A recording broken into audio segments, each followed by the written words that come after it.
No way. I got a complete box Nintendo Entertainment System from here that still had the original Mario. I am super jealous of that. That is really cool. That is really cool.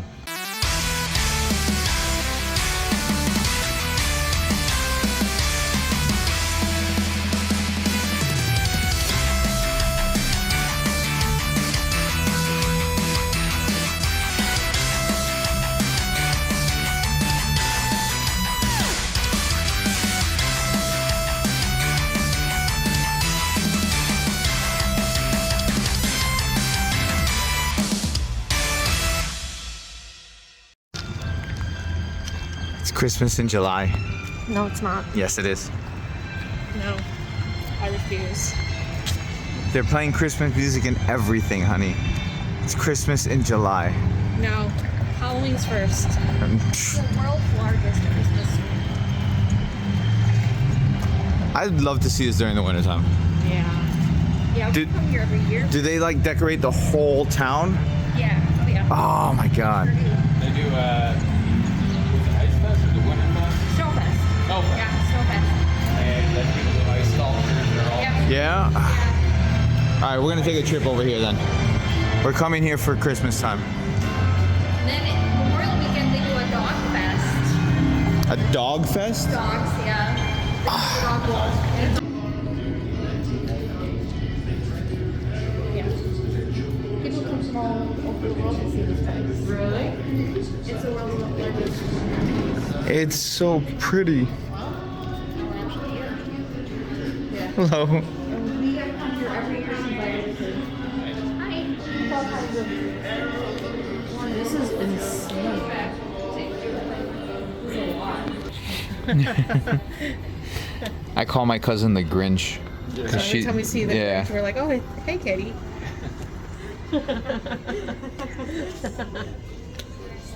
She thinks it's funny. Halloween section. Yes, this is what I've been wanting. No, they have a whole Grinch section.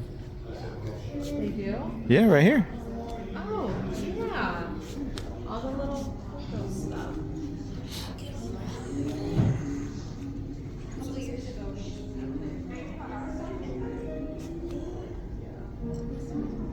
I love it here. So we're still in Saginaw, and we're looking at a place called Video Game Plus. You said this is a friend of yours, or? Somebody I know from collecting. Okay. He's a good guy. Pretty small store, so let's go and see what's inside. Look at that, he's Star Fox. Yep. Oh, I don't see, and that's a good shaped box. Mega Man X.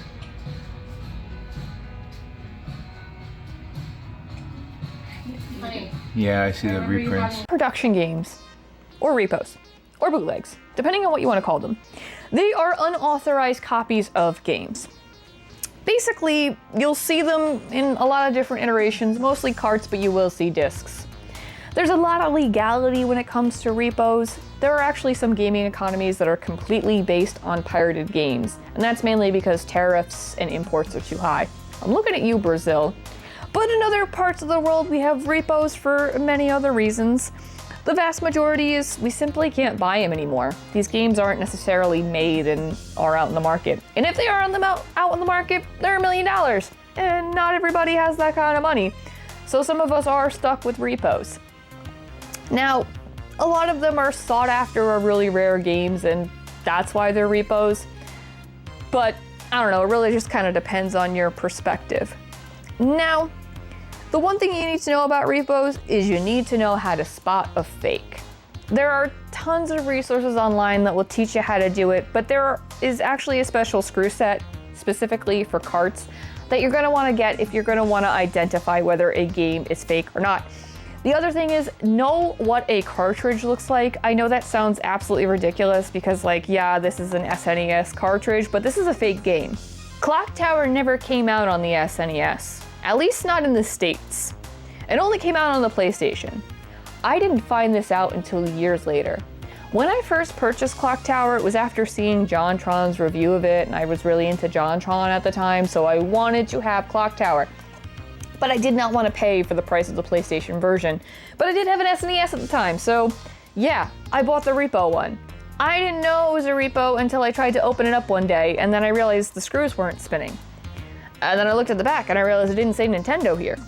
And then I realized that the colors were different, and then I realized, holy crap, I have a fake game. So yes, it happens even to the best of us.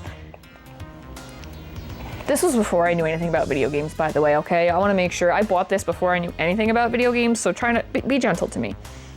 Now, fake carts are everywhere, and probably the worst franchise I feel that gets hit with the repo carts is Pokemon. So if you are buying a cart-based Pokemon, please have it authenticated, or at least make sure you're buying an authentic cart, because I literally purchased a DS like 2 years ago, and it had like a Pokemon game and then a Zelda game, but the Pokemon game was fake when I got it, and the kid had no idea it was fake, so it's crazy. Leaf Green is like the notorious. I have like 3 copies of Leaf Green that are 3 of them that are fake. I only have 1 real copy of Leaf Green. So like I said, Pokemon games are notorious for whatever reason for being repos.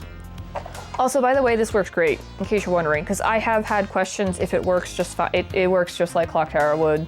Like, it plays perfectly. It's just a homebrew of it, so whatever. How did I not notice though? Like, how did I not know? Why would I not Google it? Google games, guys. Google games before you buy them. Honestly, I see nothing wrong with reproduction games as long as the seller addresses that they are a reproduction game and doesn't try to sell it as an authentic game. And that's mainly just from a morality spec. Like, you gotta be respectful to your customers. If you're buying something that's not real, just let me know. I don't care. I just want to play the game. I would love to have authentics of everything, truly, but not in this economy. Should game companies re-release these games? Absolutely. Will they? No, we already know that. They're not going to. It's going to cost them too much money. And it's not a guaranteed sale for them, so why would they do it? If nothing's guaranteed for them, they're just not going to do it. I would even just take a digital copy of these games too. Like, give me some digital versions of these games. I mean, luckily we have sites like Limited Run who are constantly like re-releasing games and modernizing them. So, I mean, you know, we've got something to look forward to, but I don't think these game companies are gonna do that. If you have any concern that you have a fake game, honestly, just check online. It's pretty easy to find all of the resources that you need, even to find the special screw set that you need. If you just type in like video game screw set, it will pop up. It's like 2-1, it depends on what cartridge you're opening, because there's 2 different sizes I believe that you need, and you'll be able to open up all your carts to check whether or not that they are authentic or not. Let us know if you have any reproductions, because I'm interested. Am I the only one who has reproductions? They weren't on purpose. Well, actually, I've never bought a repo intentionally. I would buy a repo. I've just never purchased one intentionally. So I do have reproductions, but not by choice. This one's the funniest one though, because for years, I thought this was a real copy of Clock Tower. I was convinced this was a real copy of Clock Tower. It is not. It was only released in the PAL region and Japanese markets on the SNES or Super Famicom. So there's that. Now you know. And now a quick word from our sponsor, Root. A few months ago, I had an accident. I broke my leg, and I've been recovering ever since. And when I reached out to Root, who's been very supportive of everything that we do here, they hooked me up with 3 products that they recommended me to try to help my recovery. The first one is Restore, which is great for anti-inflammatory responses, and recovery, which is exactly what's going on with me since I broke my leg. And they recommended to take this after workouts, runs, or just to help improve overall health. The other one they hooked me up with is Crush, which is comes in a powder form, and this is a complete product with nearly every essential amino acid, and it's perfect for those who want to elevate their health and if they're on a fitness journey. The last thing they hooked me up with was called Gimme Back My Youth, which is a collagen and colostrum powder that helps support healthy skin, bones, joints, and even gut health. The way that I prepare these is I mix them into a fruit smoothie, because I don't know about you, I don't like to just take powder supplements. That doesn't work for me. So I put it all together into a fruit smoothie, usually comprised of bananas, strawberries, and blueberries, topped off with some pineapple juice. I highly recommend all of you to give it a try. Go ahead and check out our link in our description down below and get 10% off of your purchases using our code GAA10. And every time you guys do, it helps the channel out. So thank you guys for watching, and let's get back to the video. This game over here. What's that?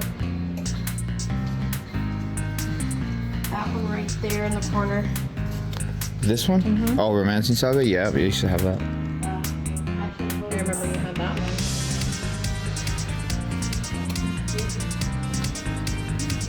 So yeah, I have a good memory for that too. So what made you open up a store like this? I worked actually for the owner at the time, okay? All right. Really well, yeah. And I was working construction and, home. I had to be outdoors. Guess what? I had to be outdoors here. You can sit inside and watch TV, maybe even play a game. Yeah. Yeah. And I think Liz was telling me you fix consoles and stuff? We have 2 tech guys that do that. Yeah. Tech guys, yeah. Do they fix handheld as well? They fix any, well, here's the deal. They'll fix anything. Remember, they're gonna charge you. Right, of course. They charge you $20 an hour. If we do it on site, they charge you $130 an hour. Okay. We do contract work. Game Genie, I haven't seen one in a while. So it's the Game Genie that you want to talk about. Absolutely. This is one of those really cool video game accessories that I just love to talk about because it has such a really interesting history. See, in the early 90s, there wasn't really cheat codes for video games. I mean, there were some, but they were mainly used by developers and not really for commercial use. So the video game accessory to be born was the Game Genie, and this basically allowed users to alter codes which would give you additional lives, make you jump higher. Basically, it would enhance your game. It was developed by Codemaster and was released by Gloob, and it was originally released in 1990 on the NES, although there are other iterations for the SNES, the Sega Genesis, the Game Gear, and the Game Boy Color. I think I got them all. Basically, the Game Genie is cheat codes before there are cheat codes. Now, the story of the Game Genie is actually really interesting. Codemaster, the person who developed the Game Genie, was really interested in creating games for Nintendo. In fact, they met with representatives at Nintendo at some electronic exchange, and basically Nintendo reps gave them the cold shoulder. And it was because of that, they basically took a Nintendo system, reverse engineered it, and the Game Genie was born. Basically, the Game Genie works by having this device attached to your cartridge. So you have this, transmitter that will alter the ROM of your cartridge. That whole device will then attach to your video game console and will allow you to create new content, or basically modding, some people would call us modding, or cheat codes. Ta-da! Now, can you guess who got angry about that? If your guess was Nintendo, you'd be correct in that statement. 2 months before the Game Genie was about to release, Nintendo slapped Gloob with a lawsuit, basically saying that this was a derivative work and was stealing from Nintendo. This was illegal. Derivative basically is, well, think about like Andy Warhol's like soup, how you can tell that that's Campbell's soup, but it's its own thing. Yeah, that's derivative. It's derived from that. So they're saying basically you're stealing our content and we don't like that. And well, Gloob was kind of ready for this, which is one of the reasons they didn't market it as a video game. They marketed it as a video game enhancer. And well, this delayed the release of the Game Genie. And well, ultimately the lawsuit, Nintendo lost, Gloob won, and it was viewed that the Game Genie was its own product and you are basically allowed to mess with your stuff once you own it, which is a pretty big deal. This is kind of where we get the basis for right to repair, which is also another really big thing. Just keep that in mind. In fact, it's because of this lawsuit that Nintendo owed Gloob $16 million because of loss of revenue. So because they delayed the release of the Game Genie, Nintendo owed them money. Now, what was Sega's response to all this? Sega was more than happy to support the Game Genie. In fact, they even gave the Game Genie a seal of approval from Sega. And I definitely think this was to piss Nintendo off because at this time, Nintendo and Sega are at each other's throats. So it would totally, absolutely make sense that Sega would be like, oh, Nintendo doesn't like that? Hell yeah, brother. I can't confirm that though. This is a theory. Now, obviously, when the Game Genie came out, it would come with a set of codes. Now, what would happen if new games came out? How would you get updated codes? Gloom figured that out. Except it was kind of interesting how they did it. It was a paid subscription service, and quarterly, you would basically get a list of all new cheat codes. So throughout the year, as games would release, you would get a cheat code with all updated cheats, basically. And it was a subscription-based service because we've never moved away from the subscription model, because why would we? There's also a Game Genie commercial that's a blatant ripoff of Bill and Ted. Like, completely Bill and Ted. Like, they even say, like, excellent in everything. Like, go watch the commercial. It's absolutely hilarious. It's just great. The Game Genie sold over 1.6 million units in both the US and European market in its first year. So it absolutely was a total success for Gloob. The best part of the story is Nintendo couldn't do anything to prevent the Game Genie from working on their systems. Nintendo really did try to do everything. When it came to both developing newer games, they tried to add things to ROMs that would stop the Game Genie from working. Codemaster found a way around it. And if there was like a new iteration of a system, so like say the SNES with the top loader, basically Gloob would create some kind of attachment that would go to your Game Genie that would basically make it work. So anytime Nintendo tried to stop the Game Genie from working, Gloob was basically on top of it and would give you either overpass codes for things that were locked behind ROMs, or they would also give you adapters for things to work on your system. So like I said, if the Game Genie wasn't fitting in your SNES, then Gloob would send you a free adapter to just so it would work. I love when anyone beats Nintendo. And that's the story of the Game Genie. Although the Game Genie and Gloob basically stopped making them in '97, and then we got things like the Game Shark and other forms of cheat codes and whatnot. Now you just type in the codes. But yeah, before that we had the Game Genie, which has its own incredible story, and it beat Nintendo, and that's all that matters. I've actually been seeing them more around here Have you? recently, yeah. I'm still looking for her. This is such a good game.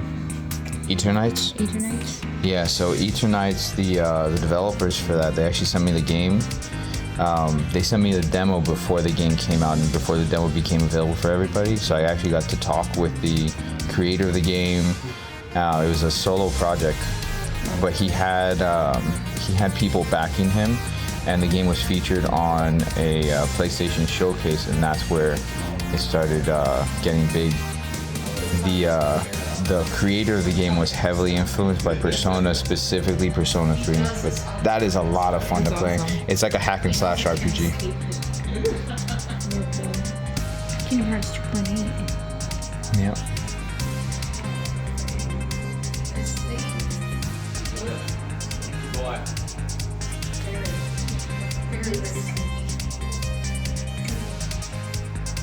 Quite a bit of video games. I didn't know that Resident Evil was on Game Boy too. Yes. Wait, which one do they have? They have, I think, the first one. Wait, where do you see it? Right here. Those two. Okay, no, those. Not the first one? No, those are not official. Not official? No. Oh, look what they do have though.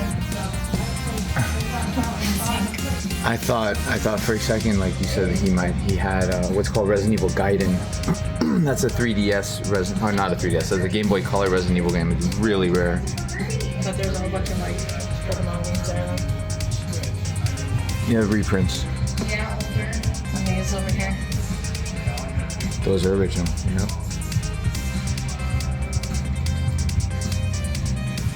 Oh, I used to have this. I love playing that game. And I used to have that one.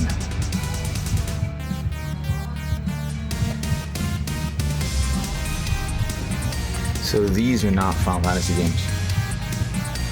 No, they're Saga games. But at the time, Final Fantasy was what was popular here, so they brought them over as Final Fantasy.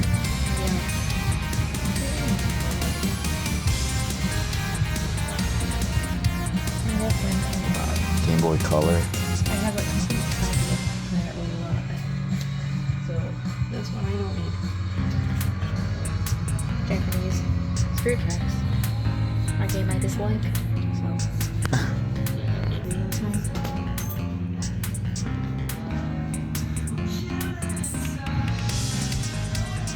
Saga Frontier 2.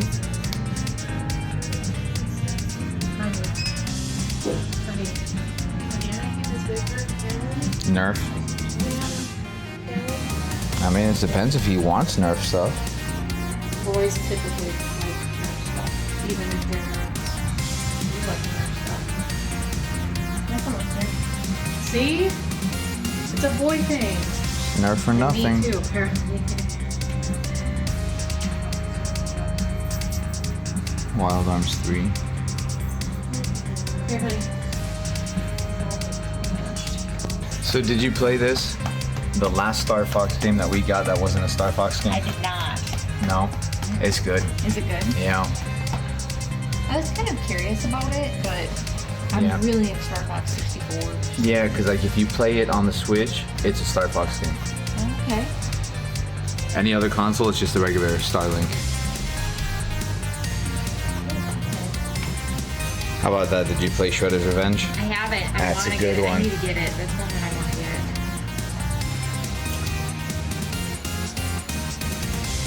Outer Worlds. That's another one. PC. The Outer Worlds is a 2019 action role-playing game that was developed by Obsidian Games and published by Private Division.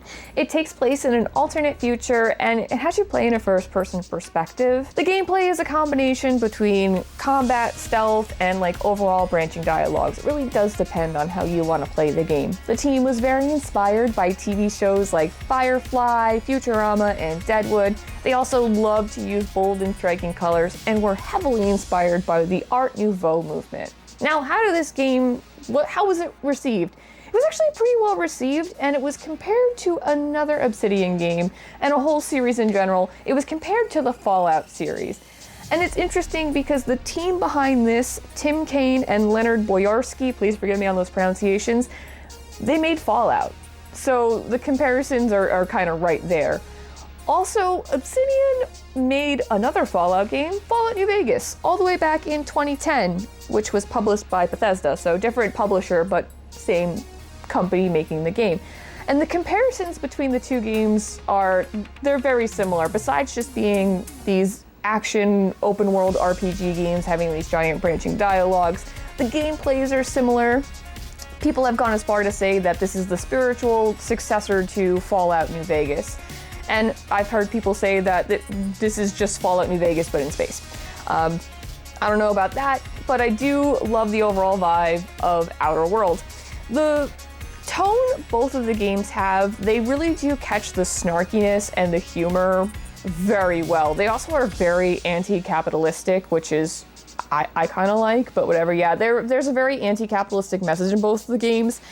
And also, there's like a VAT system Fallout, it's called VATS. I don't know what it's called in Outer Worlds, but basically the slow motion ability to slow down and be able to take out your enemies. Yeah, Outer Worlds has that as well. So gameplay and mechanics wise, it is almost like an updated version of Fallout New Vegas, except it's not Fallout New Vegas. I do believe both games should be experienced, especially if you love like the Fallout universe. I love Fallout. Fallout 4 is actually my favorite of the Fallout games. I know a lot of people don't love that one, but I really did like Fallout 4. And Outer Worlds really does have such a vibe to it. It's absolutely gorgeous, and I definitely think that you really should play Outer Worlds if you haven't. Yeah, the sad part is we may never actually get a Fallout New Vegas 2, so this might actually be the closest thing we get to a Fallout New Vegas 2, so, you know, at least it's from the same team. And this also reviewed very well too, so that's like a positive thing. You know, just good vibes. Oh, that's right. There's actually I did read online that there are some game theories that both Outer Worlds and Fallout New Vegas are happening within the same universe. I don't know if that's entirely true. It would be really cool if you didn't know. The Doom guy, he's actually connected to Vault Tech, so that's another thing too. So it wouldn't be like the first time that we've seen like games branch into different universes and stuff like that. It'd be really cool to see that, but there's no confirmation. But there is a lot of theories online. I read a ton of them. You game Mr. Interesting. PC? Yeah, it's a little rough on the Switch. Okay. I've had the issue with a few games. Kelly would really be into these Pokemon games over here just because it's like Japanese.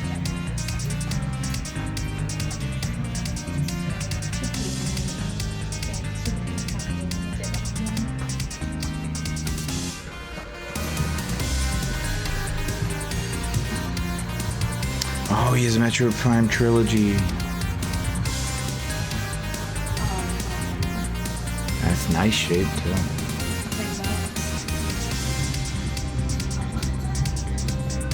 They need to re-release that for the Switch. Yes, they do. Or just finish porting the other one.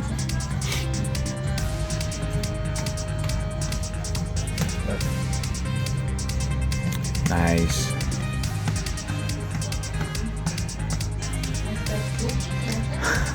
This is what Ari's been looking for, but not the Japanese version.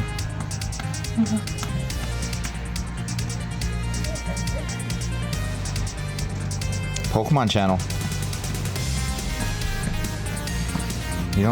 I've never seen that. Yeah, look at that. Yeah, they had 2 copies of them. Yeah, And I bought one. that's cool. I'm impressed he has Pokemon Channel. I've never seen that in physical. I love that. Oh, he's got Phantasy Star Online, episode 1 and 2. He's got some good stuff in here. I got a Oh, no complete way. I got a complete box Nintendo Entertainment System from here that still has the original Mario. I am super jealous of that. And it's really cool. That is really cool.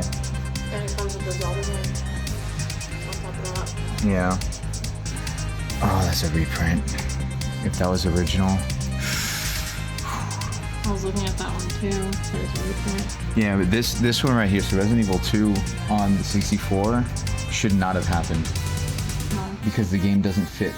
So they had to compress the game like crazy to make it fit onto the N64.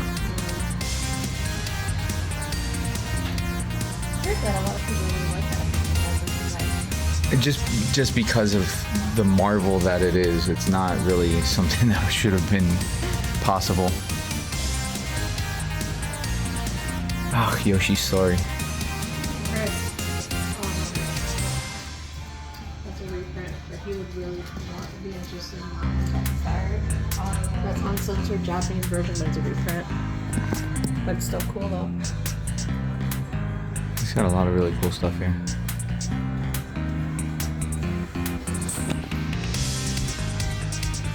No, I know, I saw that. He's got a complete copy of Dragon Warrior.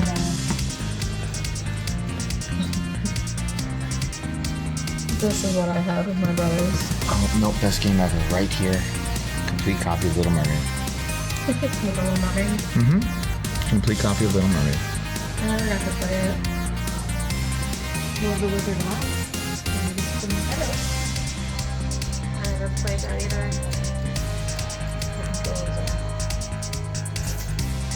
I'm not getting it though. I played these on emulator. All of these DBZ games. I played them on emulator.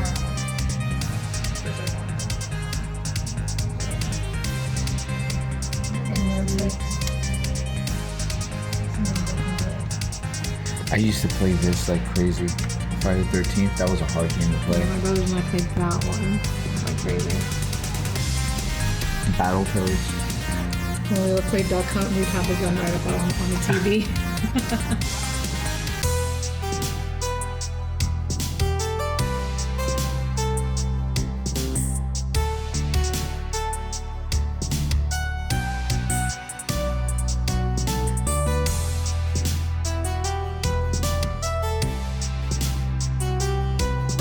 So what did you get here?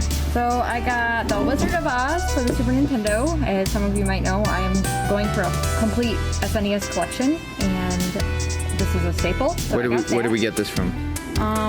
Video Games Plus. So Okay. all of these came from Video Games Plus. Bomberman Hero for the N64. Adventures of Lolo. I don't know if I know this one. What is this one? It's a puzzle game. It's one of the predecessors to the Kirby franchise. They're made by Okay. Cal, and Lolo is a character in Kirby.